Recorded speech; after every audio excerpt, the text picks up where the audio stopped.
contract today that was awarded is the link road and the associated infrastructure that will link the bridge.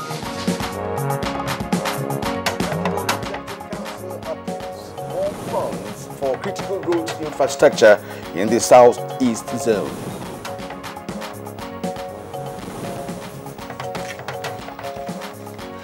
Reforms in judiciary, special courts for corruption cases to be established.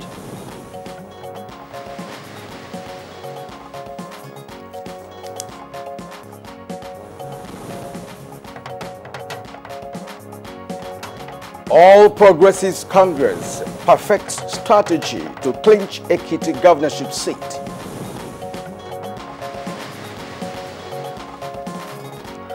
And on Good Morning Nigeria today, we focus on the 31st summit of the African Union.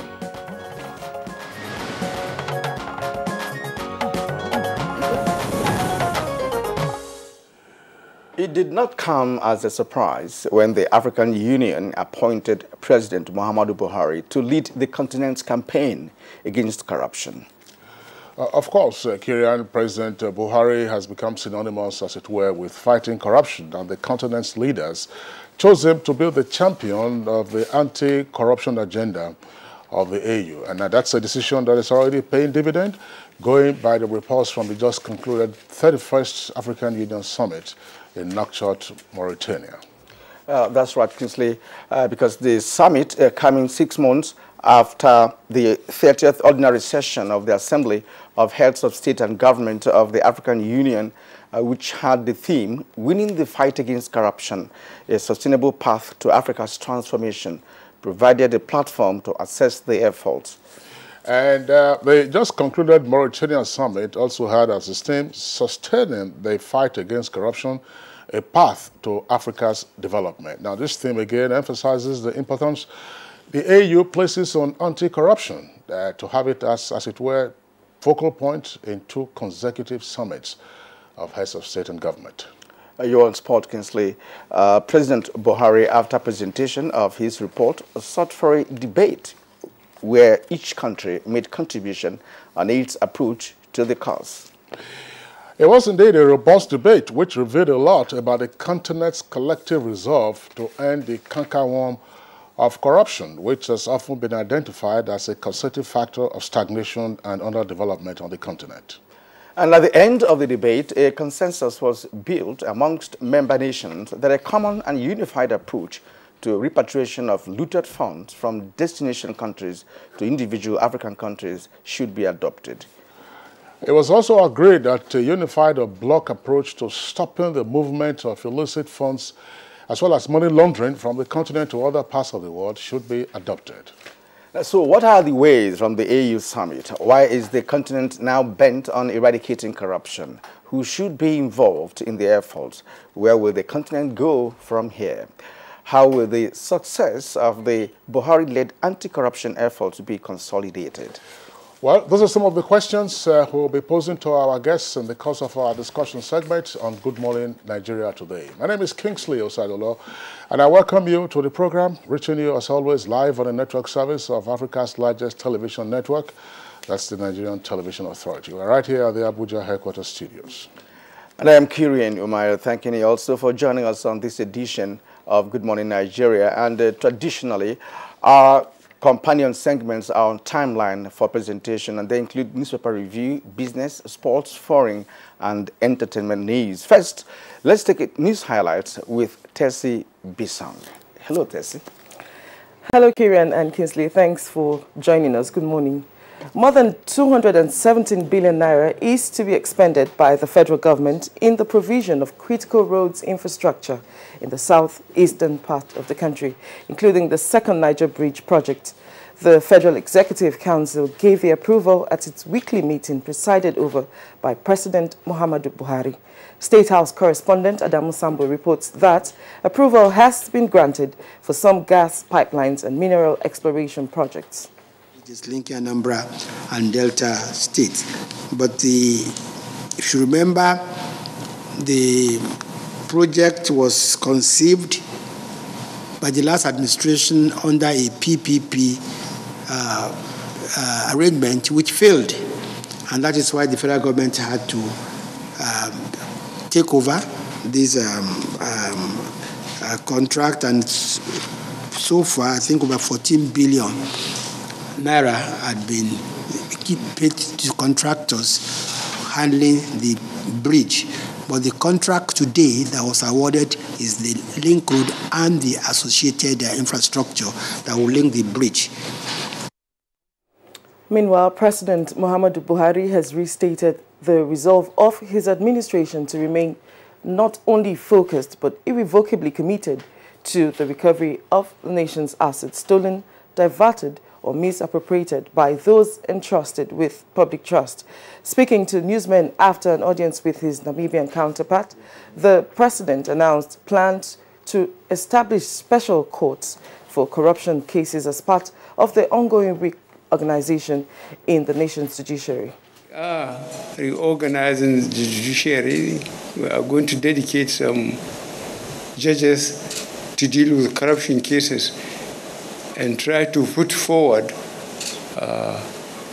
and prosecute all those that investigation proved that they have question to answer. We are doing our best, and we will recover as much as humanly possible. 8 suspects linked to the killings in Benue State have been arrested. First Public Relations Officer, Acting Deputy Commissioner of Police, Jimoh Moshood, who disclosed this while briefing newsmen, says additional 11 arrests have been made in connection to the killings in Plateau State. The first suspect is Benjamin Baguda. The Tifa is 32 years old and is a serving honorable councillor of Fidi Council Ward, Makodi, Benue State. He admitted to have supplied arms and ammunition to the bandits for their criminal activities. Still on security issues, the Senate, on resumption from its break, also spent more than 3 hours deliberating on measures to strengthen Nigeria's security network, saying national security are not matters to be discussed with levity. The deliberations continued at Wednesday's plenary as the legislators considered the report of its ad hoc committee on the Summit on National Security, which recommend improved border control, especially as regards the movement of weapons and illicit drugs. Presentation were taken from major stakeholders, critical stakeholders. It's a collective responsibility. People say, okay, executive, because not only I mean, we are also part of the system. We are part of the leadership. Actually, there has been a population increase in this country without taking some measures in order to address it. The federal government should provide low interest rate loans for herders to develop ranching business in the country. Those in favor say aye. Those against say nay. Yeah, it's happened. The House of Representatives has resolved to set up an ad hoc committee to investigate the total amount recovered from the Abuja loot from 1998 to date. The committee is to also establish how such monies were utilized. This decision was reached following a motion by Representative Sunday Karimi. National Assembly correspondent Lami Ali reports that the House has also looked into the recently introduced age barrier by some government establishments in employment of personnel. Decide what Nigerian money will be used for. Let this money be used for something that will create employment, consistent one. I am in support. This money should be used for the Nigerian people. The IDPs, the northeast of this country belong to this nation. Such money must be paid into the consolidated revenue account of the government. Those in favor of the motion say aye. Those against it say nay. Ayes have it. As July 14 governorship election in Ekiti draws nearer, the governing APC is making its determination clear in winning the election. Salihu Abdullahi reports that the party's new leadership has met with the chairman of the National Campaign Committee on Ekiti election, Governor Abubakar Atiku Bagudu of Kebbi State, to ensure victory at the poll. persuasion, mobilization, strategizing, we know how to win votes. So we fall back on those conventional tools for winning elections. And because they have not been in that game, they can't learn new tricks at old age. So Ekiti is as good as one. And all party members, from President Muhammadu Buhari to all our active party members in Ekiti, have been working hard in the realization of this campaign.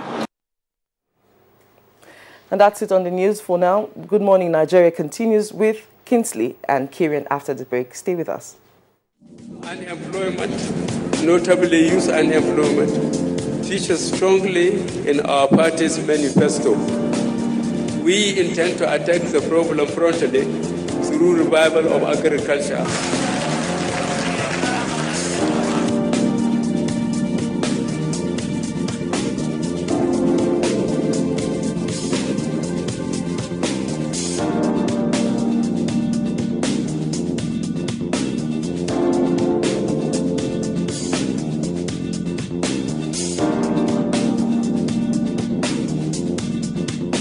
The 30K is going a long way.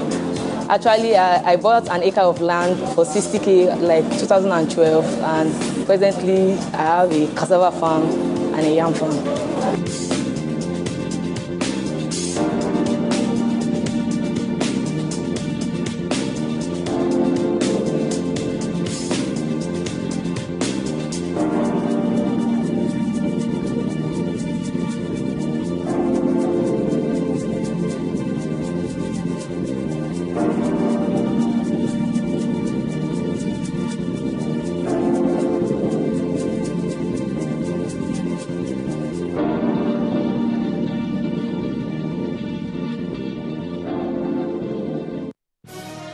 Reorganized, trained, and fully equipped, we are the new improved Nigeria Police Force.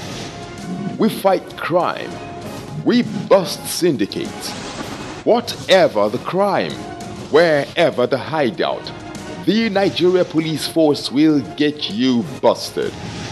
Stop kidnapping, armed robbery, murder, pipeline vandalism, and other criminal activities. Be productive. Be security conscious. Join the police force to secure your life and property. This message is from the Nigeria Police Force Public Relations Department. Ladies and gentlemen, please welcome the daring and invincible Louis the Mosquito. Responsible for 200 malaria cases all on its own. Is there anything that can kill Louis? Morphine! Presenting Mortine's Power Guard. Its powerful formula kills malaria mosquitoes fast. So, get Mortine's Power Guard. Dettol team is visiting schools to teach children how to protect themselves from diseases. Do you know how we get illnesses like diarrhea, cough, and cold? No! They are spread through germs which are everywhere. You collect germs that cause diseases. You pick up germs from any surface, like when you don't wash your hands after going to the toilet, while playing. And then you can get sick because of germs. That's why you need to fight germs to stay healthy by washing your hands and taking your bath with Dettol soap to protect from up to 100 illness-causing germs. Wash your hands. What you have to do is bath yourself. Dettol soap every day. Wash your hands.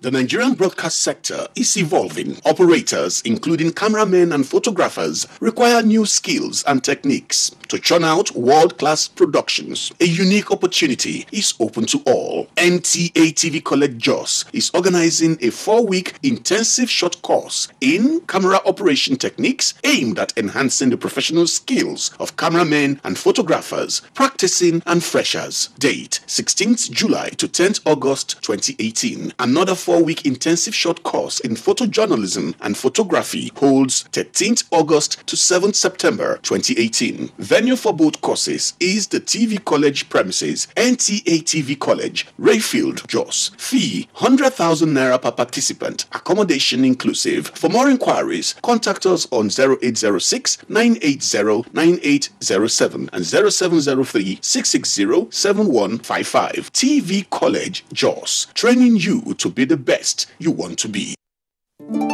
Helen! Your kitchen gets 10 out of 10. Thank you. This also gets a 10. Should we see the toilet now? Sure. This gets just 1. It is clean. But not perfect 10. Better than my detergent and bleach? Impossible. Challenge? Try the new Apic 10X. Compared to bleach and detergent, Apic sticker formulation removes yellow stains times better, giving you a sparkling clean toilet. Wow. Now you also take that Apic 10X challenge. Also available in 200 ml pack.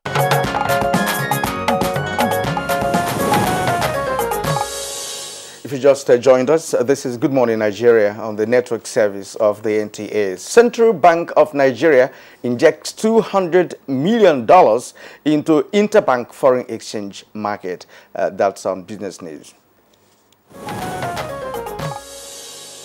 The Central Bank of Nigeria says the new supply is part of efforts to ensure liquidity in the foreign exchange market in order to meet customers' requests in various segments of the market. The Apex Bank offered $100 million to authorized dealers in the wholesale segment of the market, while the small and medium enterprises segment received the sum of $55 million. The bank also allocated $55 million to customers requiring foreign exchange for invisibles such as tuition fees, medical payments, and basic travel allowances. And equities market on Wednesday closed on a negative note as all share index depreciated by minus 0.28% to close at 37,499.07 basis points as against minus 0.90% depreciation recorded previously. Next is the closing figures of trades on the floor of the exchange.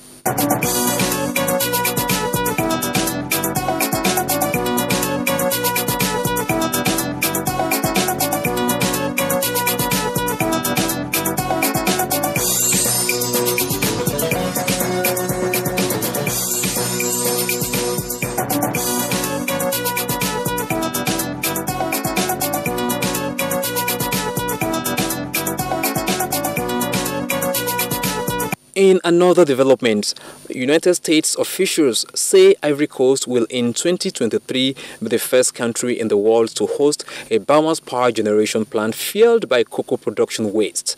Ivory Coast, the world's top producer, plans to build a 60 to 70 megawatts capacity biomass power station running on waste from cocoa pods. The move forms part of the country's aim of diversifying its electricity generation source, mainly developing 424 megawatts of biomass power generation capacity by 2030. With Business News, I'm Kunle Adeyeye. Hate speech is not a joke. It incites genocide and crimes against humanity. Most of Africa's civil wars are caused by hate speech from one tribe against another. We don't want it here. The Nigerian government stands firm against hate speech. Under no conditions whatsoever should we tolerate or excuse or justify hate speech or hateful conduct of any kind, especially where such is illegal.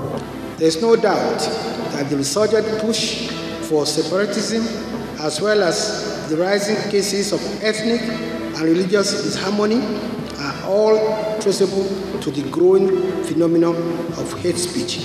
One nation bound in freedom, peace and unity. Nigeria, one nation, one people. This is a public service announcement brought to you by NTA. Ladies and gentlemen, please welcome the daring and invincible Louis the Mosquito. Responsible for 200 malaria cases all on its own. Is there anything that can kill Louis? Morphine! Presenting Mortise Power Guard. Its powerful formula kills malaria mosquitoes fast. So, get Mortise Power Guard.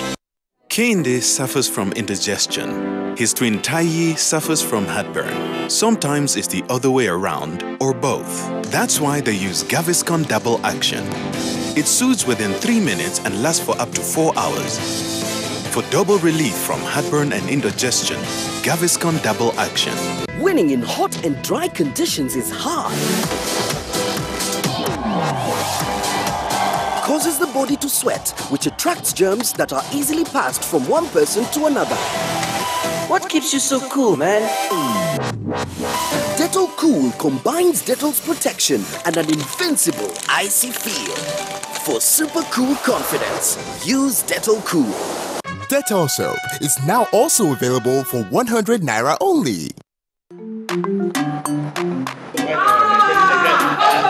Madam. Brought us as usual. As usual. For the three put. You are welcome, sir.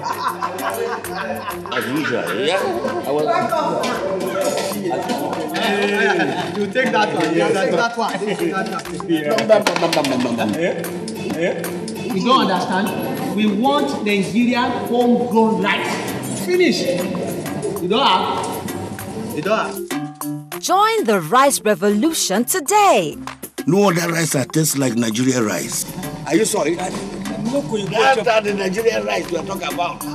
Chocolate made in Nigerian rice. Healthy food.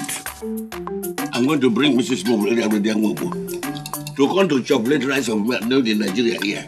And see how it are made. Correct. And how they cook it. Homegrown rice are good for your health. It boosts our economy and give employment to our people. This message is brought to you by the Federal Ministry of Information and Culture. The NTA Television College Jos admission forms for diploma program in film and television production, television engineering technology, broadcast journalism, and degree programs in mass communication, television journalism, and mass communication television production is now on sale. The sale of forms will commence 14th May and run to 13th August 2018 at the cost of 7,500 naira only per form, payable through the remitter platform in favor of NTA Television College Jos. Forms can be obtained from all marketing officers in NTA state capital stations, zonal centers, training directorate of the NTA headquarters Abuja, and the office of the academic secretary of the NTA Television College. Applicants are required to possess 5 credits in GCE, SSCE in relevant areas of study, including English and mathematics, in not more than 2 sittings. All completed forms attached with photocopies of credentials must be submitted on or before the 13th of August 2018 to the stations where the forms were obtained. For further inquiries, please contact the office of the academic secretary on these numbers. Announcer, Registrar.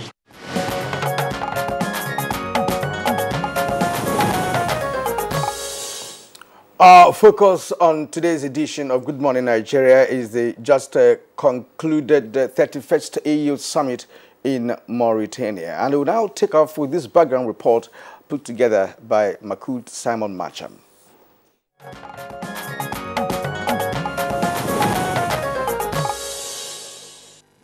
We must all collectively work to place high on the agenda the need for open and participatory government, as well as the repatriation of stolen assets without procedural technicalities and legal obstacles. Excellencies, the dedication of the theme of the year to anti-corruption is a first for the Union and the reason for this debate. Let me end my remarks by reiterating Nigeria's abiding commitment to the fight against corruption. I have the honor to formally open the debate. With these words, President Muhammadu Buhari opens the debate on the roadmap to sustaining the fight against corruption in Africa. The heads of state and country delegations then take turns to give their perspectives on dealing with corruption in Africa, as well as speak on specific efforts they are making. Corrupt elements become so creative that they even simply capture governments and state-owned enterprises.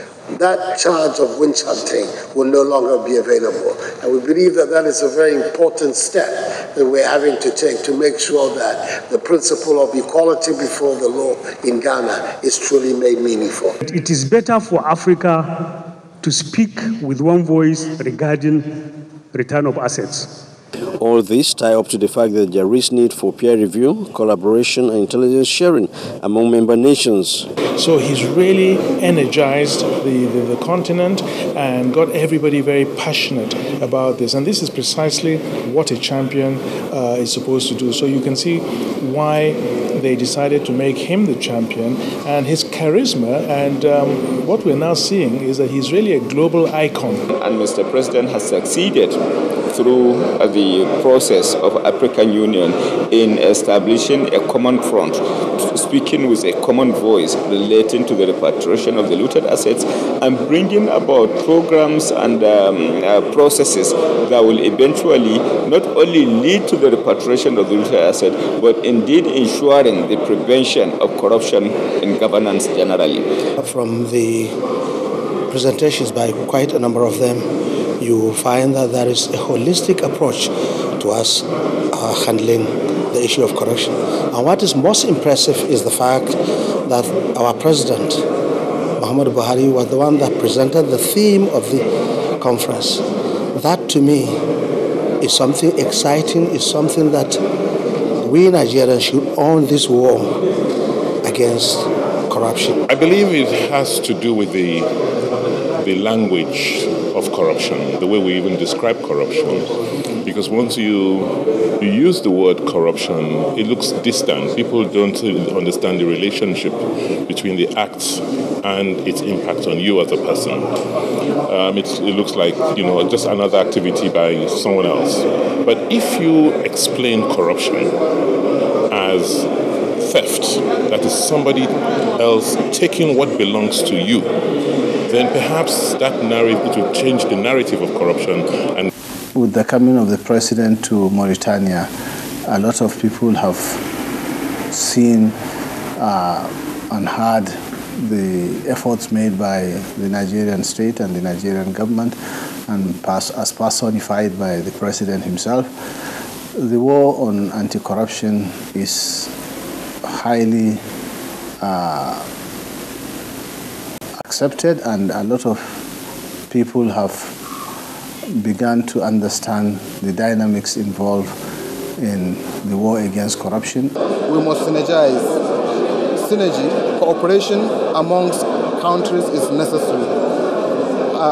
If you tend to you look at the fight against corruption as something for maybe agencies, you are bound to have problem. So it's very encouraging. At least people have realized that we are really working very hard. At least now the people in Nigeria are aware of this fight and the agenda of Mr. President in curbing corruption. And so we hope that after this summit, openness will become the watchword. If words alone could deal with corruption in Africa, then what has been said here would be enough to deal with the issue. However, it is much more than talk. As African leaders and of course Africans will need to walk the talk to make this effective.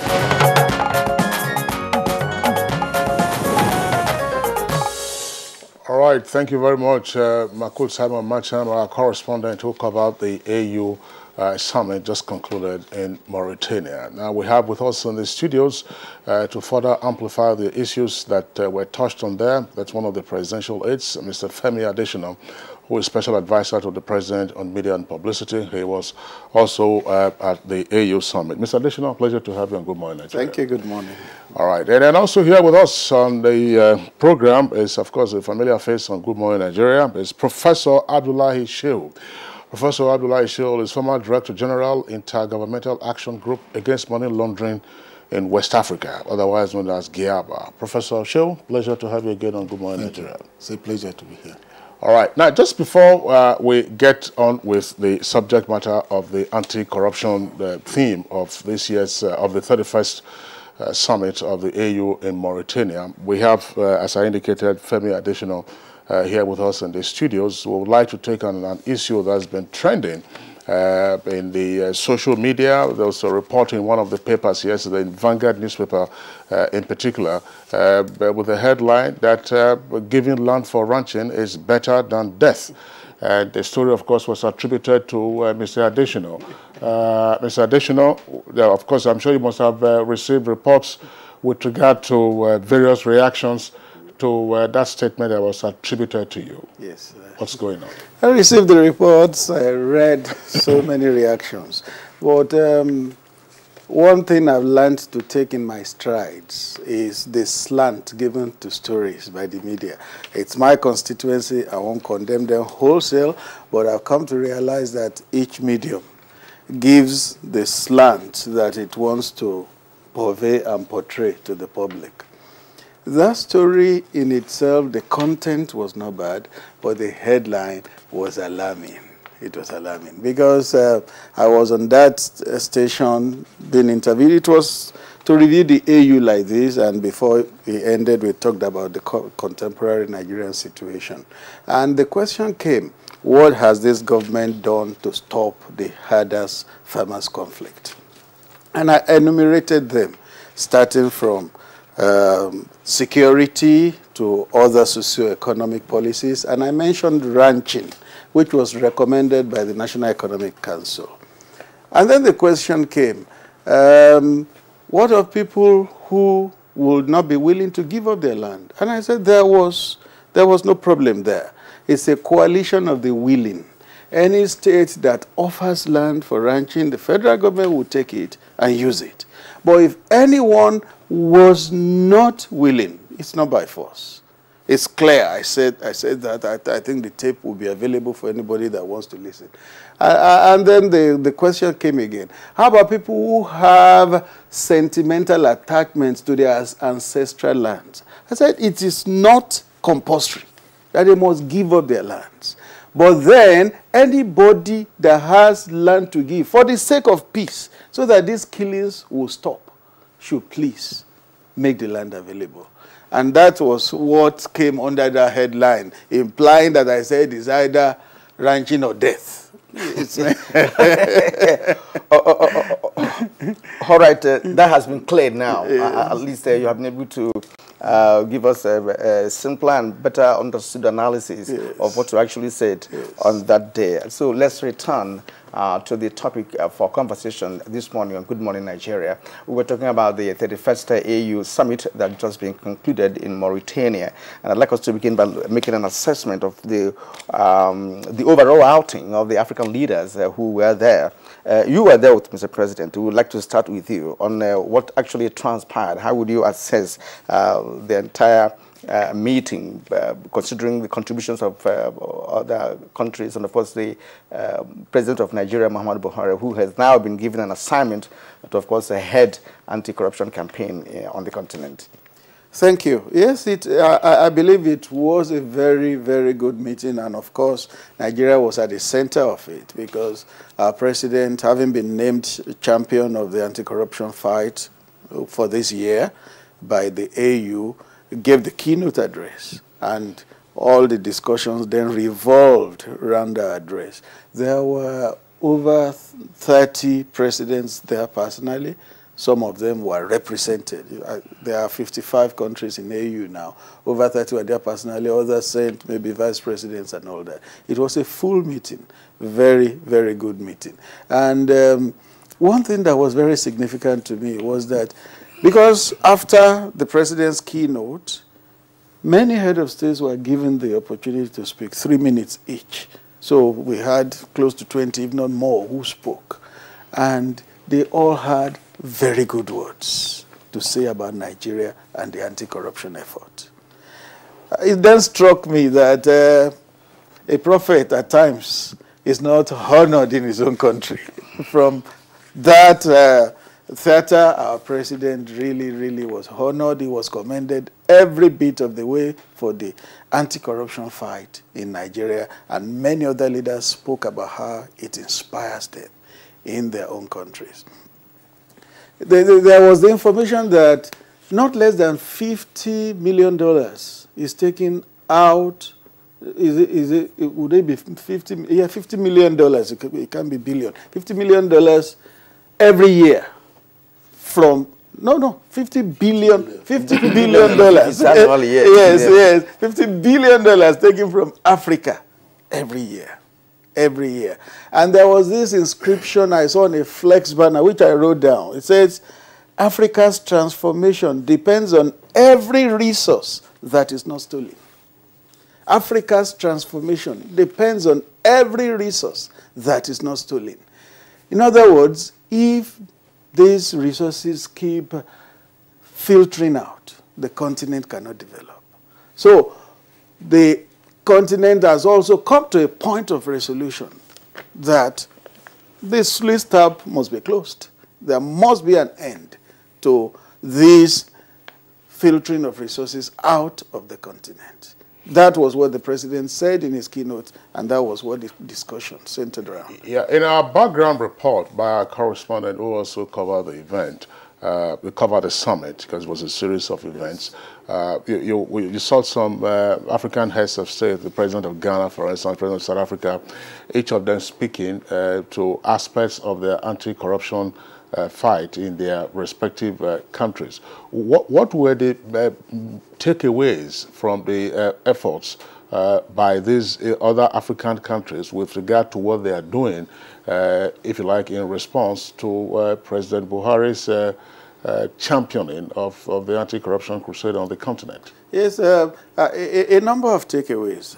The first one I felt was very important was the need to have leaders of integrity.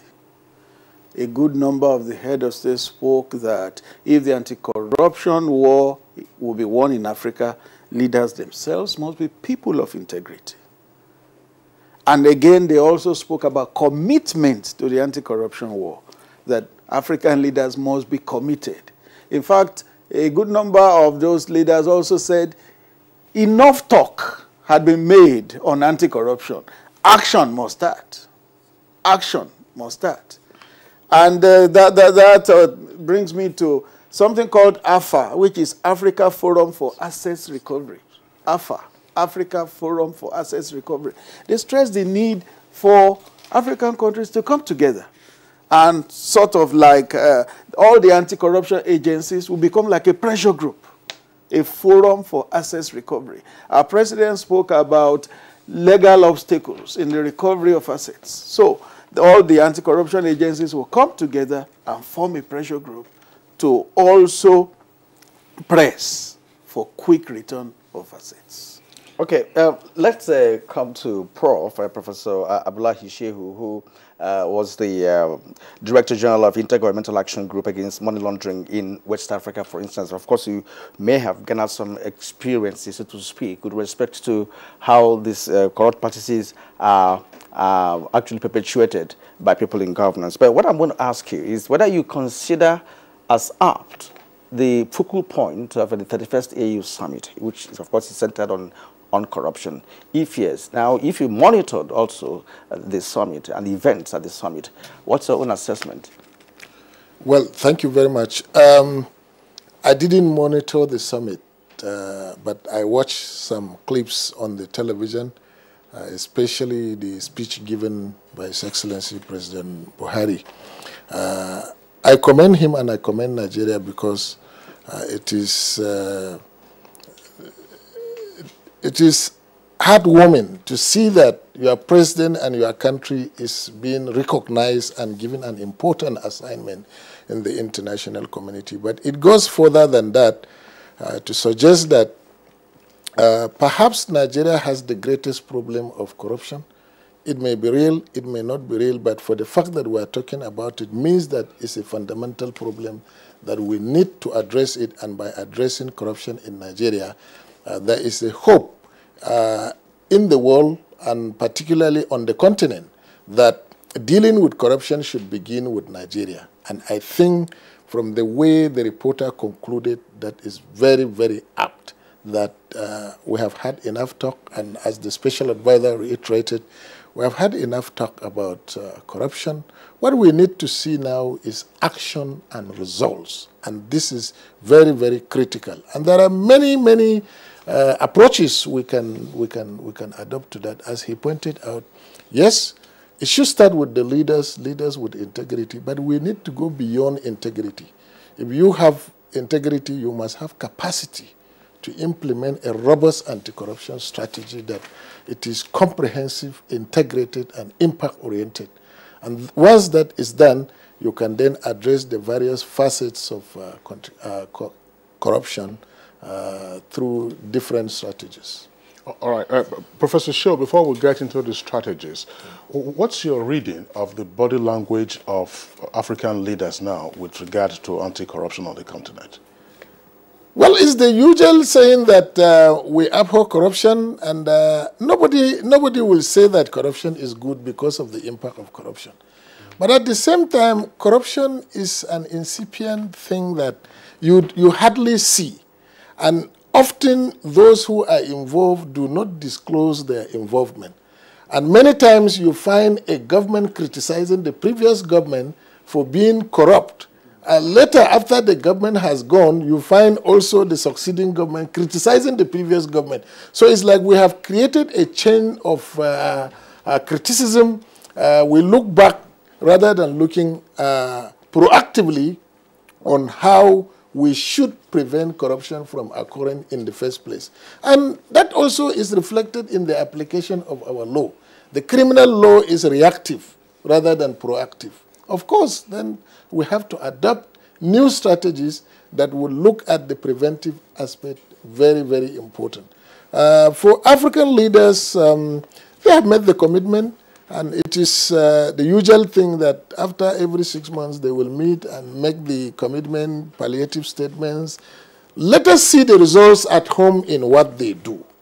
I think we are beginning to pass a situation where some leaders would like to exceed their own constitutional term in office, which is a commitment that at least we can say in Africa we have achieved in fighting that aspect of corruption.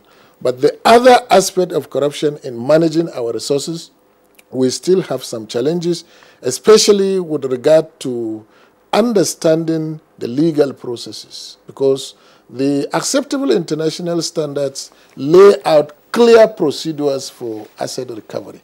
And it's not a matter of just saying, okay, let's form a pressure group and keep shouting at international fora that, yes, we need our asset back. We need to do certain things back home in order to give a groundswell for us to pursue our assets wherever they are. Well, Professor Shehu, again, of course, there are two major issues arising from the AU summit. One of those issues has to do with asset recovery, which is what we were just, asset recovery and repatriation, which we were touching on a moment ago. But there's also the question of the transfer of the looted funds in the first instance. How much do we know, for instance, of how illicit funds get to leave the African continent under different jurisdictions? You were talking about law. I believe that the legal systems on the continent are not necessarily the same. What happens? What do we know about all of this? And to what extent is the leadership complicitous, in these transactions? Well, of course, we're talking about public assets because that is where corruption impacts most. In that sense, we have some assessment, as the special advisor started mentioning, the estimate by the African Union high-level panel on the illicit financial flows, which estimates that about 50 billion moves out of Africa illegally.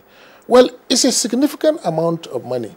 But at the same time, we have had a situation where we assume that such illicit transfers have reduced. But has it reflected on the impact has it impacted on the lives of the citizens, for example? Let's take Nigeria, for example. The present administration is 3 years in office, and we are convinced that corruption has reduced significantly. So what we need to see is the impact of that on the lives of the citizenry in terms of improvement in infrastructure, healthcare, and education. These are the basic parameters by which we can assess some level of reduction. With respect to illicit flows out of Africa, a lot of international initiatives have been taken, and we can see the renewed commitment of the international community to implement these initiatives. The FATF 40 recommendations have proved to be a very powerful tool to prevent money laundering in the first instance. But some countries are still struggling to put the necessary infrastructure in place in order to comply with the requirements of the recommendations. Part of it is the difficulties and obstacles that we are talking surrounding the issues of asset recovery. When you say you want to follow your asset, you have already characterized the asset as stolen asset. So if you tell somebody to give it to you, definitely he will give it to you as proceeds of a crime. So you need to prove that it's a proceeds of a crime and what action you have taken in your country in order to justify that. We had some exception in the past when Switzerland, out of certain exigencies, considered Nigeria's position, and the hardline approach, the criminal law, strict criminal law approach was a little bit reduced down to a balance of probability where it was possible for Nigeria to repatriate some assets. It's a good practice. We need to improve on that. African countries need to really, really deal with issues internally because the solutions to corruption must be driven from within, not from without. Okay, thank you so much, sir. Well, when you started, we talked about the corruption, the fight against corruption beginning with the leaders. And I think that South Africa is a case in point here because the downfall of their immediate past president was as a result of corruption. And that's a good fight there. Now, coming back home, I want to ask Mr. Deshina to take a cue from what he said with respect to the issue of recovering these funds, difficulties involved, the rigors, and of course the laws put in place to enable a nation to recover what has been certified as a looted fund. And again, I'd like you to tell us how this nation has gone through this process, because of course now it's getting results at the moment. Right. So what was it that we did that made it possible for us to now begin to receive all those looted funds? Thank you. Well, the first, I believe, was commitment to a cause. Remember when the Anti-Corruption Summit held in London in June 2016, and the then Prime Minister, David Cameron, was the host, and the President told the gathering that what he wanted was a return of both money and assets taken out of Nigeria. He didn't want apology or any other platitude. He just wanted a return of assets. So that shows the commitment from Nigeria. And then following up that commitment with action is another thing. You have an Attorney General who is always going in and out of the country, pursuing those assets and physical cash as necessary. And you can see the results from different parts of the world. Each time those tranches were returned, the country was told. And in the past two budgets, you have always had a subhead on recoveries, recoveries of looted funds and what it was budgeted for. In 2016, 2017, mostly it was for infrastructure. And you find that in those 2 years, we spent excess of about 2.7 trillion, 1.3 trillion in 1 year, 1.5 trillion in another year on infrastructure. It's also partly because the looted funds were recovered and they were deployed into infrastructure. For this 2018 budget, you see that human development is part of it. The latest return will be part of it will be used for the conditional cash transfer under the social investment program. That shows you that for Nigeria, getting those assets and physical cash back is a commitment. And that commitment is being followed up, and it is yielding result. All right, Femi Additional, thank you very much. Professor Shehu, I'd like to return again to illicit flows, because if these flows were not there in the first instance, then we won't be chasing the assets or funds to be recovered and then repatriated. What do we know of the agents and agencies of illicit financial flows out of the African continent? Well, before I talk on that, I would like to touch a little bit on what Femi said, that each time they are announcing recoveries. To the best of my knowledge, and I'm a researcher and I'm interested in knowing, since this government came in, we have had several statements issued on the 322 million United States dollars to be returned. We're still on it. We haven't shared it yet, even though he said it's in the process. But other than that, I've not heard of any other major return.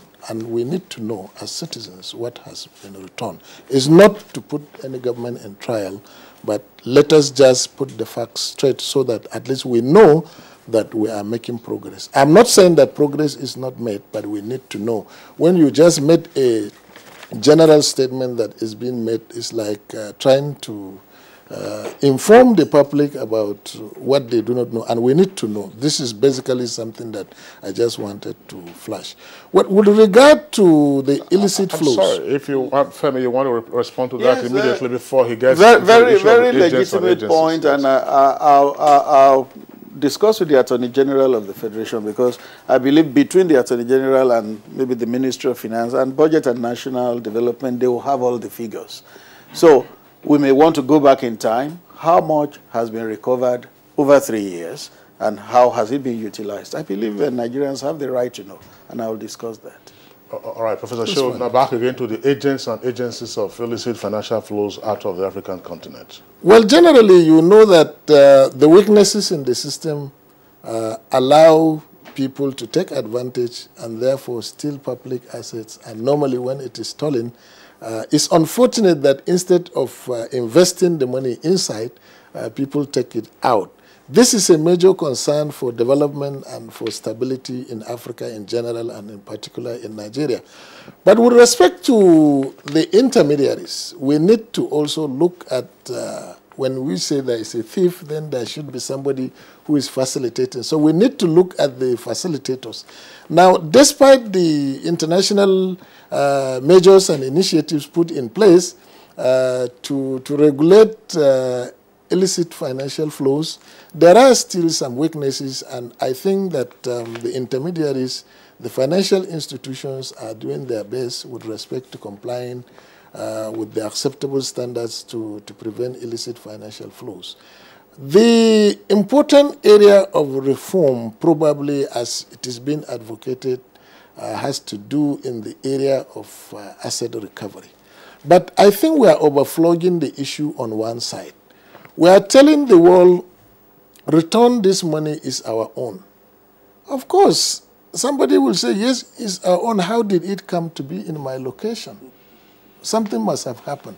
So we need to improve our level of investigation with respect to prosecuting cases. Those that we want to deal with the criminal ones, we need to get the people first convicted, even though conviction is not our ultimate always, but we need to get the people convicted if they have committed a crime in order for us to pursue our assets. In addition to that, we need to strengthen our legal framework. What I had expected is that for a long time, the Proceeds of Crime Act that has been on the table for a long time should have been a thing of the past now. At the inception of the present administration, I believe the previous National Assembly passed that bill into law, but it was not assented to. I thought that that should be revisited because it will serve as a very powerful instrument for us to deal with the issues of asset recovery, both within and outside, because asset recovery has also to do with asset management. The second legal initiative that is lacking is the mutual legal assistance law is also still pending. For a long time, that has been pending. If you now want to pursue assets in jurisdictions, you are now relying on individual mutual legal assistance negotiation. If you have one single mutual legal assistance law, it will serve as a framework for negotiation with all countries, be they common law or civil law jurisdictions, be they anywhere. Within the framework of the United Nations Convention, there are means and avenues by which a country can explore in order to recover and return its assets. So in my view, it is the right direction, but it is important that we need to look inwards and strengthen our actions and capacity in doing certain things that will help us achieve our goals in the area of recovering our assets from outside Nigeria. All right, sir. I think one of the aspects of this topic that we may look at in the course of this conversation is the collaborators, the facilitators on the other side. Because it could emanate from Africa, but there are other collaborators outside Africa who facilitate the illicit transfer. Right now, before we continue, let's welcome other guests who just joined us. Chukwemeka Eze of the Faculty of Law at Nasarawa State University, Kefi.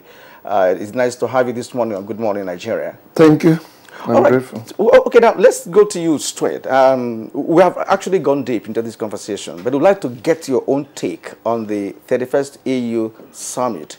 The President of Nigeria has, of course, been given an onerous task of championing the cause of a fight against corruption on the continent. Also, what are your views? My views is that we are making the right noise, and but the legal framework, just as Prof said, we are yet to get it right. Look at how long it has taken us to sequester Nigeria Financial Intelligence Unit from EFCC. And because of interest, how can you claim you want to focus on fighting illicit financial flows without having an autonomous financial intelligence unit? The struggle had been on for more than 15 years, and EFCC has refused to let go. They want that unit to remain under it. And you know the implication. The Egmont Group has helped us in many ways, saying, oh, you must have an autonomous one in financial intelligence unit, because when you have it, it will be easier for them to deal with our agency in that regard. I will come to the AU dimension, but I just want to take it from that angle, that why I started with a premise that we are making the right noise. But in any case, the right noise may lead to action. So the two are not mutually exclusive. One will lead to the other. It's good that we are even making the right noise than not making anything at all. So it took us so long. I'm aware that Prof is of Giaba. I'm aware of the work of Giaba. And they had gone far in that, but one thing is sure, that the institutional framework to cause us to realize some of these things we are talking about, they are non-existent. Or where they exist on paper, and where they actually exist beyond paper, the efficacy becomes very doubtful. So the AU is good they have brought it to the front burner. And many countries are not even talking about fighting corruption. So Nigeria has led the way, and is good. Perhaps with that accolade, we will now come to look at the action aspect of it. Because when you get, one thing is getting the legal framework. I don't want to repeat what the Prof has said, that that's in the right direction. But when you get it right, then you need to develop the political will that will run from administration to administration. In any country where only one administration fights corruption, it will never work. And where fighting corruption is done only at the head, and you pay a man 18,000 naira, you expect him to support fight with 4 children, and the whole setup in the system. You can't. So I think this fight against corruption, except if it has a meaning at the top and another meaning at, let's take it from that high pedestal of illicit financial flows, because the sweeper on the road would talk about illicit financial flows. But the way, the complex nature, whereby you go to Luxembourg, register a company, mask the whole thing as if it's a legitimate enterprise. But the root of that money certainly comes from a suspicious end. So a lot will need to be done in terms of both locally, outside, but talking about the facilitators, some of them, It's not their duty to ask you, where are you coming, when you follow the laws of their own country. And there is no multilateral treaty binding them not to do what they are doing. So if you call them collaborators, you may need to engage in so much legal sophistry to actually come to a point to hold them responsible for some of these things. Sometimes, Chukwuemeka is, I mean, some analysts just wonder whether ultimately this couldn't be a futile effort unless African countries reformed themselves internally.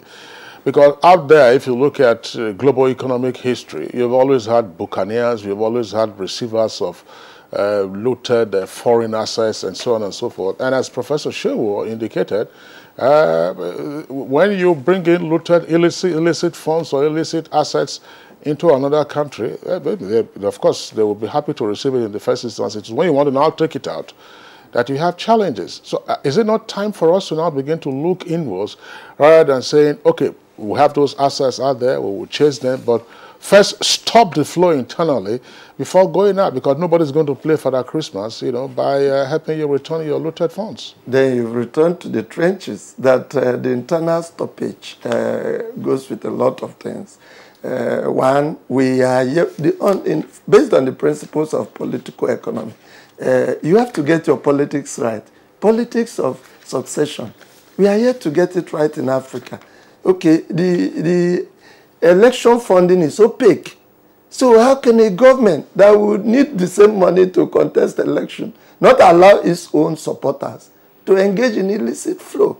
They might go after supporters of the opposition so that they won't be able to fund their own election.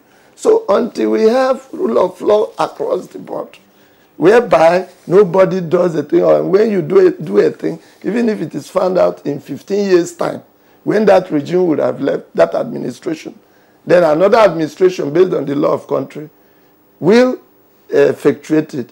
So going by what you are saying, stopping it internally, there are many many factors that has made it very difficult. Like I told you, one is political succession. African countries are still battling with political succession. And that's why these meetings end up as jamborees. After the whole thing, it's not today. We have a protocol on corruption at the AU. We have United Nations Convention against corruption. So our own section 15.5, which tells us in the Constitution to take measures against corruption, is it's non-justiciable. You cannot sue somebody for being corrupt. So can't we start allowing citizens to even sue people to prove the source of some of the things they are doing? So liberalize the access to fighting corruption. Liberalize it. As long as you leave it for only EFCC and ICPC, this country is well populated and the level of corruption is very high. How many people will they arrest? So we need to liberalize it beyond the issue of political. Let's liberalize access to courts over fighting corruption, to let the source of funding of elections be less opaque. Let people be called upon to state where all this money, including the government in power. Okay, you've held convention, you see distribution of money in conventions, sometimes in foreign currencies. The political parties keep quiet, Nigerians keep quiet, and we keep on sermonizing, sermon on the plain, sermon on the mount, on fighting corruption. Yet, we shut our eyes when monies are being distributed in conventions. I'm wondering, Chukwuemeka, you raised a number of points, but I want to bring in Kirian. I mean, again, this is in terms of just social analysis. Femi Adesina, of course, he was an editor. He also headed one of the nation's national newspapers, and he's a writer. One of the issues you often confront, I mean, just you now, apart from yourself and other social commentators or public affairs commentators, will be this. Part of the rationalization we often hear for the flows of finances from the African continent is that money is a coward. apart from investments, to say, look, you want to put your money in a place where you think it is safe, so that you can always access it, you know, subsequently. What, therefore, should Africa do to, as it were, wean itself off from that mindset that your money is safer, your assets are safer outside of the continent than within the continent itself? Because, I mean, some persons will argue, if you did that, then the propensity to take the money out will be less. It isn't as if there isn't corruption elsewhere in the world, but it tends to circulate within their own economies. Yes, but I think keeping money abroad, particularly if you're a private person, a businessman and all that, there's nothing wrong with that. If you think, one, it's going to be safer, two, you are going to have access to it internationally whenever you needed it. It is illegal flow that is the issue.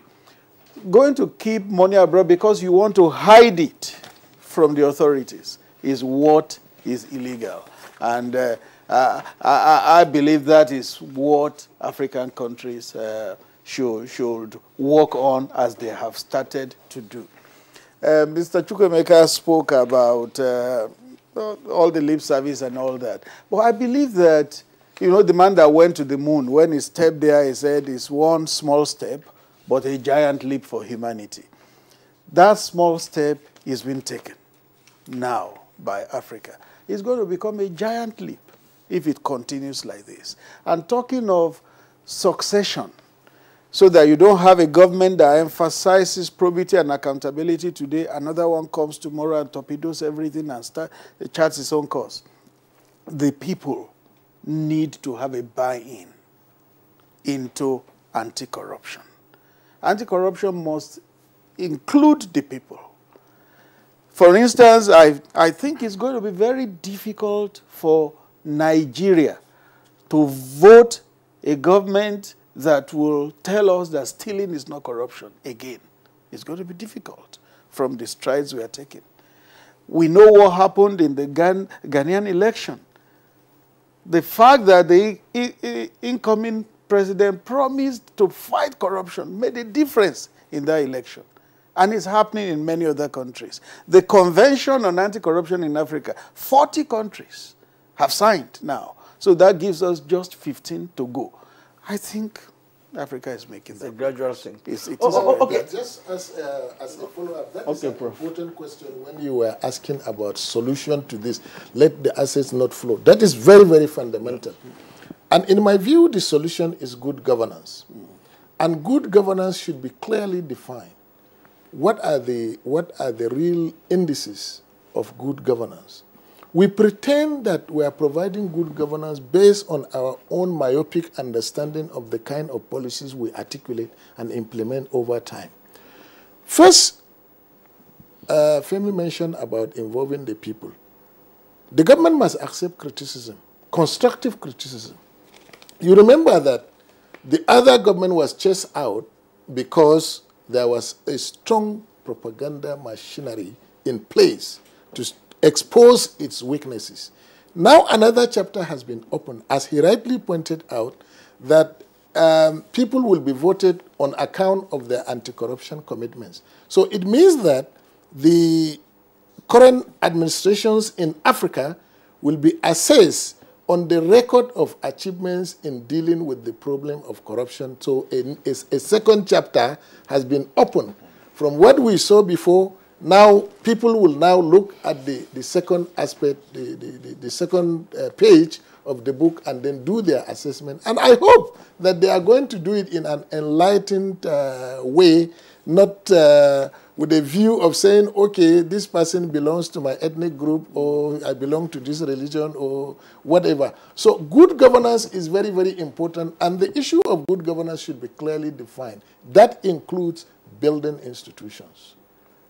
If you don't build institutions, what kind of institutions are we talking about? I mean, Chukwuemeka is also, for the benefit of our viewers, we know that the legal institutions, they are important, the investigative institutions are important, but where is the weakness in terms of our current institutional framework?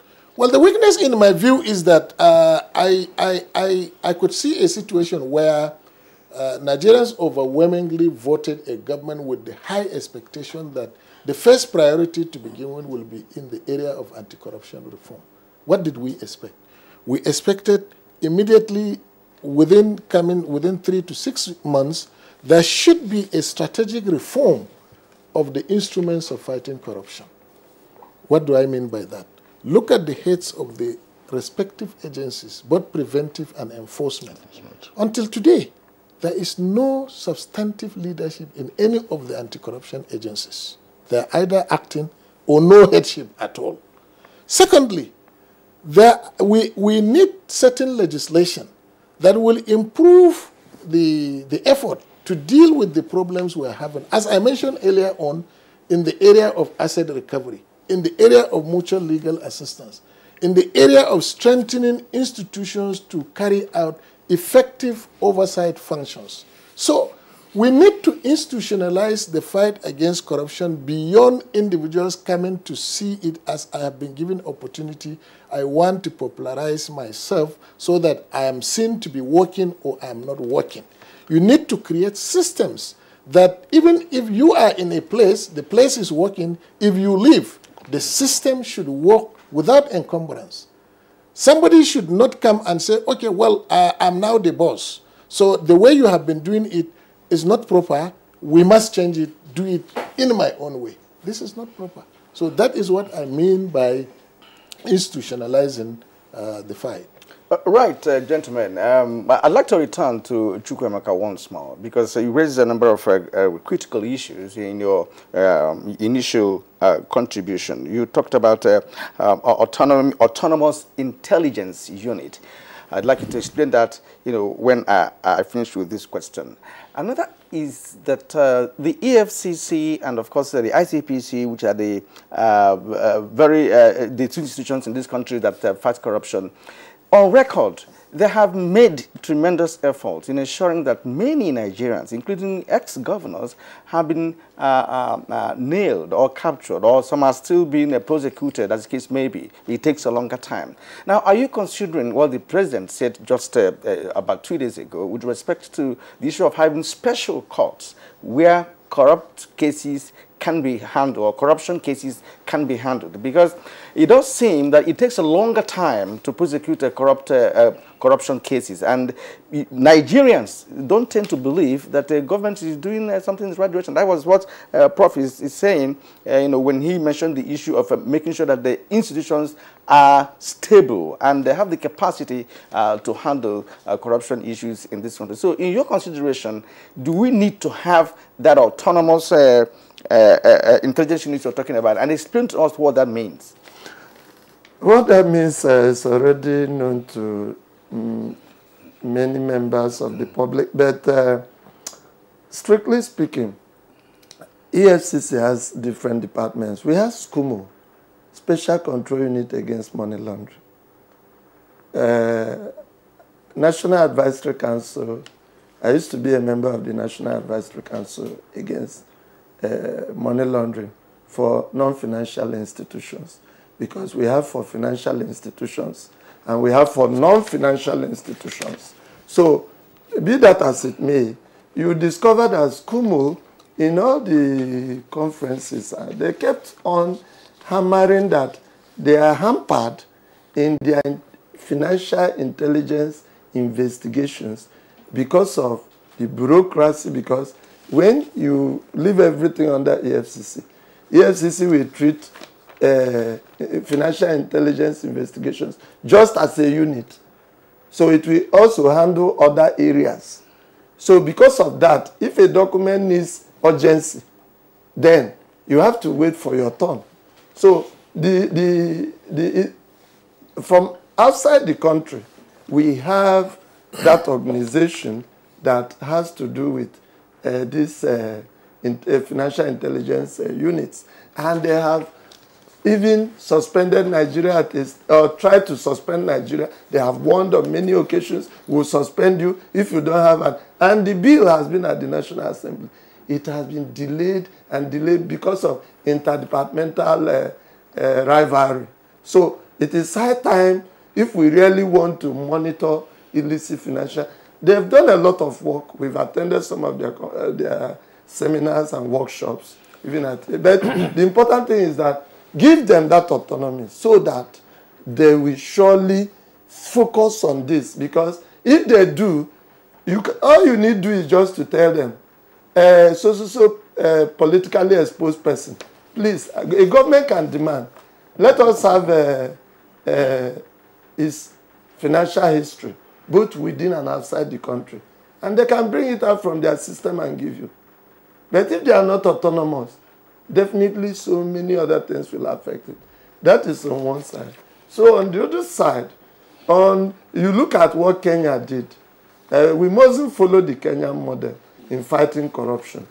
Kenya, both the opposition and the government in power, had a tangential meeting in terms of corruption.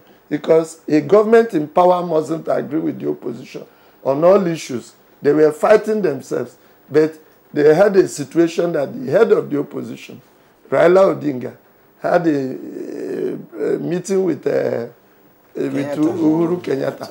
And all the sides, in fact, all the leading parties in the country agreed that on this issue, we have a meeting point. So even in the ministries now, you have line detectors. So there is action. And you cannot see, because of that agreement, some people are not in the name of the opposition outside shouting against the government. But a situation whereby if you want to fight it, then you first demonize some people and make some people angels, then you start the fight. Basically, it will be difficult because the thing didn't start today. Now, taking it from point of institutional framework, just a little addition. Sure. A problem like this, I look at it that it has chain initiation, chain propagation, and chain termination. When you have convicted people and send them to prisons that are not habitable, they will do everything under the sun to come out. So when you have the best investigative agencies, you conclude, send them to prison. You pay the prison warder 27,000 naira to guard a man who has stolen 5 billion. Somebody who earns 27,000, who doesn't have vehicle to take people to court, or who has vehicle but no fuel. Then you leave him you leave the big man in a prison built in 1927 that can accommodate built for 400 people, but now accommodating 7,800 people. Then you want, so if you want to fight corruption, you look at it from chain initiation. Where are we coming from? Where are we now? And where are we ending? After convicting ex-governors, you put them there. You put criminals in a place they will live larger than life, where warders will be their errand boys, where the real conditions of humanity does not exist.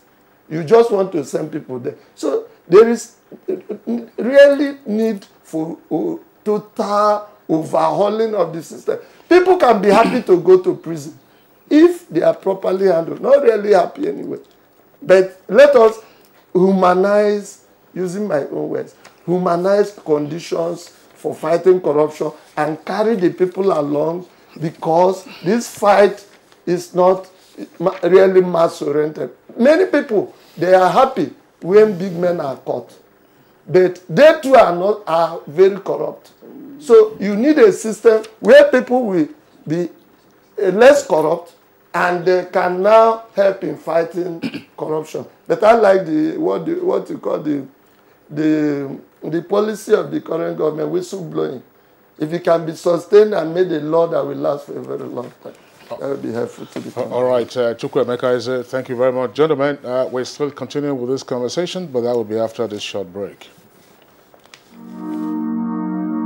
Nigerians. Suicide bombers are not spirits. They are not ghosts. They are human beings like you and me. They live amongst us. They are your neighbors. They are your friends today, but terrorists tomorrow. So you must know your neighbor now. Security begins with you and me. Know your neighbor. Be vigilant. Be security conscious. report suspicious persons, objects and movements to the police and other security agencies. The security of our nation is a duty for you and me. If you see something, say something. Nigeria, unite against terrorism. This message is brought to you by the Federal Ministry of Information and Culture.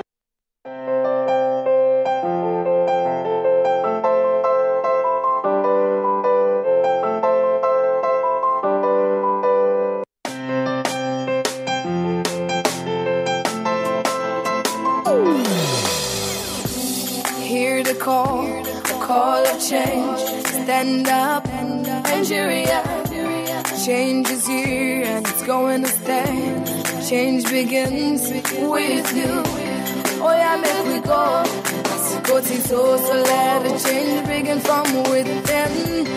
Look at you, Ogerula. Change begins with you and me. Oh, change begins with me.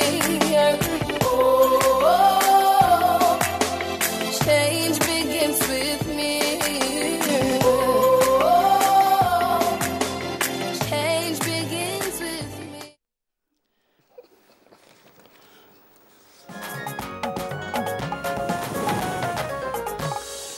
All right, welcome back, and it's still Good Morning Nigeria. We're live on the network service of the Nigerian Television Authority. Just before we resume our conversation with our guests, let's take in your reactions that have come in by way of tweets. Our Twitter handle is right there on the screen at NTAGMA. Victor Uyoswama has his first tweet. The federal government has done well in the fight against corruption. The president is the right person to lead this fight in Africa because of his integrity, which has remained intact after 3 years in office. Other African leaders should emulate our president to fight corruption in their respective countries. Now, from Delejak Solomon, the AU says approximately 70% of income from Africa's resources are squandered or diverted, most coming from Nigeria.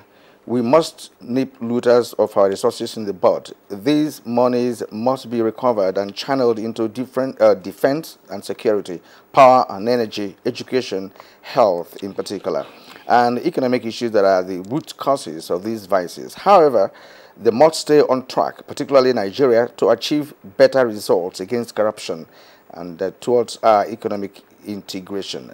This they must not fail to do. This is from Musa Mohammed. Musa Mohammed says AU anti-corruption crusade is necessary, considering the harm it is causing to the life of a common man. And as Professor Shehu, who is a very resourceful Nigerian, has said, corruption exceeds looting alone, but other factors that encourage it should be eliminated internally. And now Abdul Musa, he says corruption is the main cancer killing every society. It is no wonder that African leaders are paying more attention to its eradication. The choice of our president to champion this dangerous fight is a welcome development, considering his track record. May God guide them. Cecilia Okoroma tweets, and this is a direct message to Mr. Femi Additional. It says, Femi Additional, the cash transfer method for disbursement of Abuja $322 million loot is not the best. Most Nigerians are still poor. All right. That's a conversation for another day. Oh, now, Delejak Solomon says, it is good that that the outcome of the 31st AU Summit in Mauritania allows African leaders to see the urgent need of evolving a comprehensive approach to promote development, deal with corruption, organized crime, illicit trafficking, and extremism, taking into account the cultural and economic issues that are the root causes of the vices. However, they must stay on track, particularly in Nigeria, to achieve better results against corruption and towards our economic integration. This they must not fail to do. Cecilia, again, Okoroma tweets. Now, it's key for all AU and adding EU leaders to synergize to disallow illicit funds into their countries. Hence, the call, hence it will become unnecessary to deal with repatriation. Gentlemen, I asked the question earlier with regard to agents and agencies that facilitate illicit fund flows out of the African continent. And from the trials that you often get to hear about, these intermediaries are hardly ever in the dock. It is possible that they are prosecution witnesses, But let's even look at the most popular one. That's the Abacha loot, to which a reference was made a moment ago. It wasn't necessarily the case that General Sani Abacha, as Nigeria's head of state, he hardly traveled anyway, that he was carrying these funds in raw cash to the various institutions where the monies got stashed. And the other instances of corruption that we have also seen in recent times, including assets that are abroad, went through certain intermediaries. Why is it that these intermediaries are not being also brought to book along with, shall we say, the principal offenders? Professor Shea, we'll begin with you, and then Chukwuemeka is bringing the legal perspective. Well, thank you very much. For about 13 years ago, I had contemplated on the option of charging the so-called intermediaries. And I was able to do a study and obtain a few case studies where I felt that bringing in the intermediaries will facilitate some of the cases. But you see, let me start from the international perspective. The recoveries that Nigeria has made did not go through the whole legal processes. So nobody was successfully prosecuted for the assets to be recovered. It was through negotiation.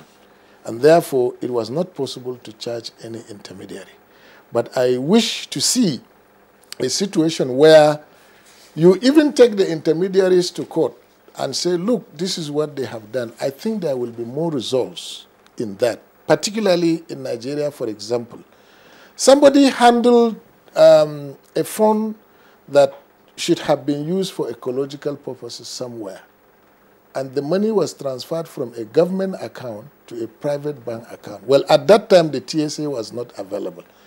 But the bank that handled such a transaction should be held accountable. Okay?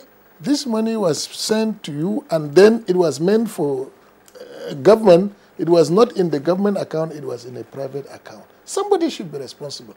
So I like the prognosis you have put that we should begin to target the intermediaries, and that to a large extent will make the maximum impact because they are jealously guiding their integrity and they are trying to protect the soundness of their system. We are going to get more results with that. But often you find the target of our investigators not being on the intermediaries but being on maybe the perpetrators of the offense. So we need to widen our approach, our scope, so that we can get this. It will be useful. I think that Chukwuemeka also said something like that. You know, if I can remember vividly what he said when he said that if you abide by the laws and regulations guiding money movement from one point to the other, especially the so-called collaborators or the intermediaries outside the country, that you have no problem. So give us other perspective to this, because invariably, if one moves money legally from one point to the other, you don't have to hold him responsible. But from what the President Kingsley posed, it does seem that there is illicit movement of money, deliberately done and known by the intermediary. Yes, sometimes by my earlier study of the matter, I discovered that cost of investigation and timing. For instance, if you want to prosecute 15 intermediaries with the perpetrator, it might cost you lots of millions of naira. So sometimes the prosecuting agencies consider, let's use them as prosecution witnesses instead of charging them. Because if we charge all of them, we might not get sufficient cooperation in terms of prosecution, and our real target is the perpetrator. So that's one aspect of it. The other aspect is that, especially when they are jointly being prosecuted, if one of them is not in court, the prosecution will not go on. So it will take donkeys of years. In order to avoid the situation you charge 15 people, 13 will be in court, 2 will not be in court, and trial will not go on. Until the 15, out of the 2 not in court, 1 is sick, 1 is this. Until you continue, before you know it, 10 years gone, where you are pursuing 15 people. Why not pursue the perpetrator? and just use the other ones as prosecution witnesses and have your way. So you'll be very sure of their cooperation. That's one angle to it. The other angle about this, if you look at the whole system, you discover that our system, we don't have institutional protection. Many people that work in institutions, when issues get so hot, they are abandoned. So people just say, if I do this to this person, when it gets to my turn, it will be done to me. So there is this paddy arrangement in the system, which though not on paper, but happens in reality. So sometimes you see other issues like ethnicity, religion. Oh, who is setting that place? It's from my church. It's from my this. Let's play down on that one. So at the end of the day, you just have to keep the country moving. So you do something. Yeah, Chukwuemeka is. Thanks a lot. I mean, my colleague Kirian amplified the question. But let's back up a bit and then also look at our national experience, from which perhaps other African countries may wish to learn. If we say that there might be some prosecutorial challenges with, arraigning, for instance, 10, 15, 12 or so accessories to corruption, because that's what they are. Then how do we explain what happened, ironically, during the Abuja era when we had the failed bank prosecutions? There were banking officers, who got prosecuted for the failure of their banks. And then we then had the institutional strengthening in terms of the governance codes, for the operation of banks and so on and so forth. There are persons who ordinarily should have liability for the kind of illicit financial transactions that go through the financial system. I'm just using that as one of the intermediaries. I mean, it can be on any of the financial platforms.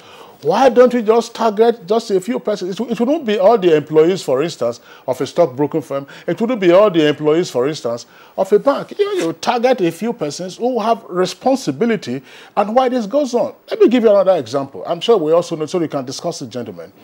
We have seen the dire financial straits of some state governments.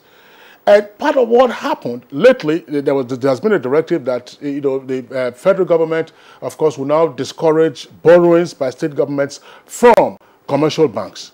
We saw what happened early on in the Fourth Republic, the abuse of ISPOs known as irrevocable standing payment orders. So a state government, almost like a mini sovereign, goes to a commercial bank to borrow money and then issues this ISPO, which is to say, look, whatever receipts are coming to you from the federal allocation or whatever from your internal generated revenue, we have a first-line charge in terms of repayment, amortization of your debts. And people knew that there were gross abuses in the issuance of these ISPOs. But of course, the financial institutions are posting huge profits. The states are in dire financial straits, plus the barefaced looting that has gone on. What therefore needs to be done with regard to the officers who are processing all of it? Shouldn't the Financial Intelligence Unit also be sufficiently attuned to this? Well, you see, let me clear a point with respect to what Mr. Eze said. The issue of using the intermediaries or their agents as prosecution witness is good, but it should be not in all cases. There should be exception. The issue of fiduciary responsibility and obligation is very sacrosanct. They must be responsible for their actions either as individuals or as corporate bodies, and that is where we will really hit the nail on the wall. And I agree with you entirely that we should begin to look at that aspect. It will help in some cases because by the time you charge a bank, now the bank knows that its integrity is on the line, and it will sit up. It will make sure that it will not commit the same offense it has committed in the past. But anyway, that has been solved to a large extent or to some extent by the introduction of the TSA now, that you don't expect government money to go into a commercial bank. So that has reduced the problem. That's at the federal level. At the federal level, well, the states need to implement. They really need to implement because if they are to control it. But in any case, most of the funds of the states, except a few states, come from the federal government. So make sure you send it to a designated bank that is known by the federal government so you can control that. Coming to your example of why the prosecutions for the failed banks were successful, at that time, those people who were prosecuted were not politicians. They were not looking to contest election. The sensitivity now is, if you arrest somebody, he is thinking of the impact of that to his own political ambition. So, mere arresting him has dented his image to his people. He is being portrayed as a corrupt person. And that is why you find powerful forces now coming to drag on the cases, bringing political interference into the judicial processes and making sure that some cases do not end at all. But they are just only postponing the evil day, because so long as it's a criminal charge, it will be in court. It will take 10 years, 13 years. Ultimately, it will be concluded. Somehow, the variables will change, and everybody will really face the wrath of the law. We will get there. We need to be a little bit patient, but not too patient. I would like to say that in terms of international asset recovery, no country in the world has been as successful as Nigeria, despite the limitations. I'm not saying it is necessarily under this regime, but since we started, Nigeria has been the most successful in getting its assets back, not necessarily going through the criminal processes, but through some other means we have gotten it. So the noise we are making to a large extent has yielded something. Nigeria's role in elaborating the United Nations Convention Against Corruption is renowned, because it was Nigeria's commitment that actually led to the articulation of special articles in the convention, particularly Articles 51 to 59 for the asset recovery and return of assets to countries of destination. So we commend ourselves. All we are saying is that we have talked enough. We need to reject our system, see where our efforts are producing results, where the results are not produced, and let us improve on it. There is this saying in Hausa that when I ask you to protect your property, I'm not saying that you should share with me. So basically, this is the principle. I think... Perhaps if you say protect your property, I'm not suggesting that I'm a thief.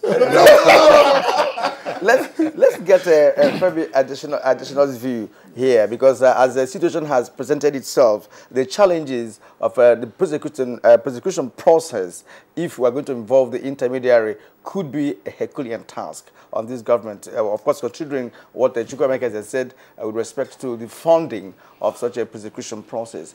Now, you were in Mauritania and listened to all the leaders that spoke, during this summit.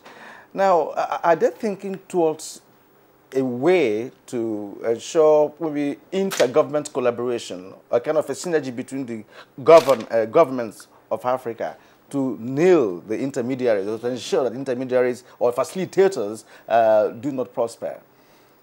No, there was not too much talk about the facilitators. The emphasis in Mauritania was tighten your system in-house, collaborate as countries, and put pressure on the recipients of the looted assets so that they can recover. Not much talk about the facilitators. But like Prof said, which I found very important, Nigeria has not succeeded in the area of criminal prosecution, particularly. What we got was through negotiation. If we want to go the route of prosecution, it will take, or it may take forever. The president said in the broadcast before that the intention is not to shame people or just disgrace them. The intention is just to recover illegally acquired wealth. And the intention is very important. So the style adopted must also be in sync with the intention. The intention for now is recover as much as possible. Later on, the intention may be expanded, prosecute, go the whole hog in terms of prosecution. But internationally, I believe that will take a long, long time. To achieve that, I thought that I would have seen the government now promoting the non-conviction-based asset recovery by enacting a law. But that law has not been enacted and is pending. So how do you now promote recovery of asset based on the civil forfeiture without you having a non-conviction-based legislation in place? That also has implication for your criminal law. If you have a law and you want to ignore that law simply because it's difficult to implement, there will be consequential effect in the future. We will not discard the criminal aspect entirely. We will deal with this other aspect, but we need to make a law so that it can make our actions easier in that regard. I think that will be helpful. All right, Professor Shehu, thanks a lot. Chukwuemeka Eze, one point, and then the gentleman, one point that has also come up lately has to do with intra-Africa corruption. In other words, illicit financial flows within the African continent itself. In an age and season where there's a huge quest for investment, legitimate funds invested in respective African countries, most welcome. But how can African countries themselves also keep a tab on illicit funds that are being invested in their respective economies, as the evidence would appear to point to a few countries on the continent?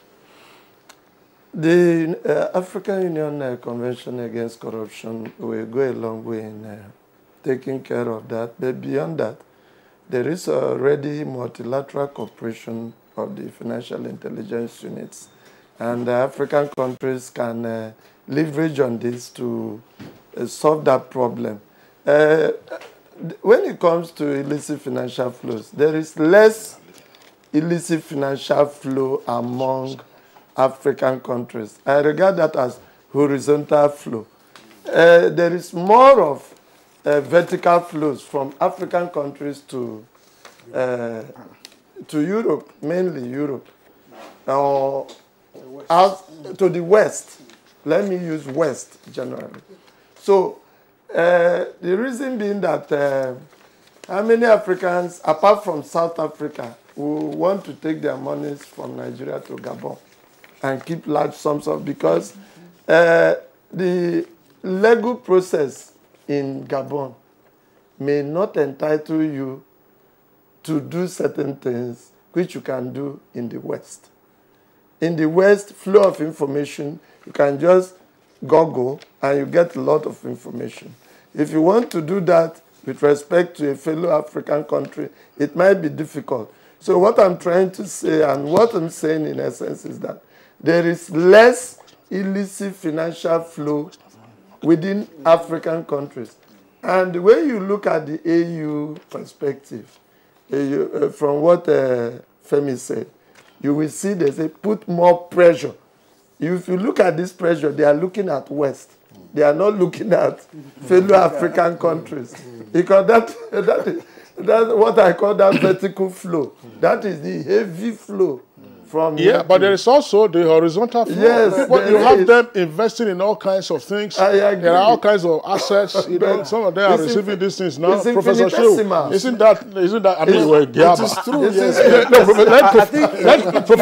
Let Professor Shehu give us the Giaba experience. Let me be very honest with you. As Mr. Eze pointed out, there is a less of the horizontal flow, and often what is seen as illegitimate cannot be established really to be illegitimate. We did a number of typology studies on real estate, for example. We studied how people raise estates. And for the simple fact that you see maybe a company or an individual raising estates, you cannot suspect that the person has committed a money laundering offense. Of course, such a person may have been an intermediary because the person has not been a public servant to steal money from maybe a public coffer, or he may have not been a manager of a bank or an MD of a bank to steal money from a private sector. So about 90% is based on suspicion. And you know suspicion is subjective. We need to establish beyond reasonable doubt some of this. Now, the concern about the movement of assets outside Africa has to do with the developmental concerns. Money moves from where it has been stolen to where it can be safe. You said that you are safe. The infrastructure in the West, the infrastructure in the West, is more secure. It can conceal a lot of things. The infrastructure in Africa cannot conceal a lot of things. If you take, for example, $10 billion into a small economy like Gabon, definitely it will be known by the international community because the movement of that fund alone will trigger alert in almost all the financial intelligence units. And it comes to the money may even be more than the economy of that country. I think it is still much better and more appreciable if, for instance, one steals money in Nigeria and invests in the neighboring country, it's still in Africa anyway. But that's not to condone, stealing. But that horizontal movement, which he said is infinitesimal, may not necessarily be infinitesimal because when you look at it, the quantum of it, right, and those and perhaps the preponderance of those involved, it could not be. It may not be. Okay. It shows that it's infinitesimal. Okay. All right, gentlemen, we are rounding off this program gradually, but let's get to Femi Adesina, what may likely be his, final thoughts on this matter. Your principal, the president, has been given the onerous task of championing the cause of fighting corruption in Africa, knowing his capacity and capability, and of course his integrity level in this connection. How do you think he's going to carry this on? Well, he also gave, in his keynote, he gave something that was akin to a report card of what he had been doing. You know, he was instituted in January in Addis Ababa, and he said in the first quarter of the year there were 3 international workshops and seminars. Nigeria hosted one of it, and there were 2 others in other African countries. The intention is to stimulate the war, is to build capacity, and then to move the entire process forward. And he also spoke about things that will be done going forward. So I think the president is in pole position to do... Is the continent going to establish any kind of institution to drive this cause? That has not been disclosed, but is the continent building a coalition? Yes, I believe it is building a coalition, and that coalition is necessary. And since this is my final comment, let me also add that that AU summit was not all about corruption. There was also the issue of security. Security was also taken up, particularly in the Sahel. That was why President Macron flew in. President Macron came to Mauritania, and he met with the heads of states, and the intention is to set up something like the multinational joint task force we have in this side of the continent on Boko Haram. They want to set up one in the Sahel region so that they can also block influx from the Sahel into other parts of Africa. There is a lot of illegal ammunition in that region.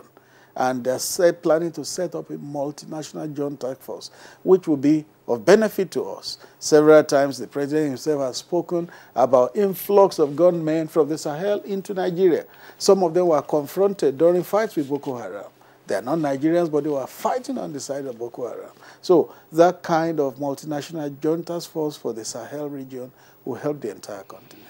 All right, Mr. Femi Adesina, excuse me, Special Advisor to the President on Media and Publicity, would like to thank you for being with us on Good Morning Nigeria today. Thank you.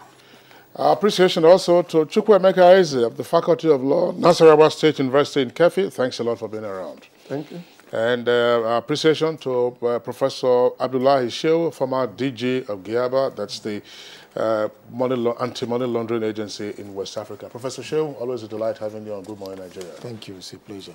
All right, so that does it for our conversation today. Let's go now very quickly to sports. Action continues at Wimbledon. The Williams sisters, Serena and Venus, safely through to the 3rd round alongside Roger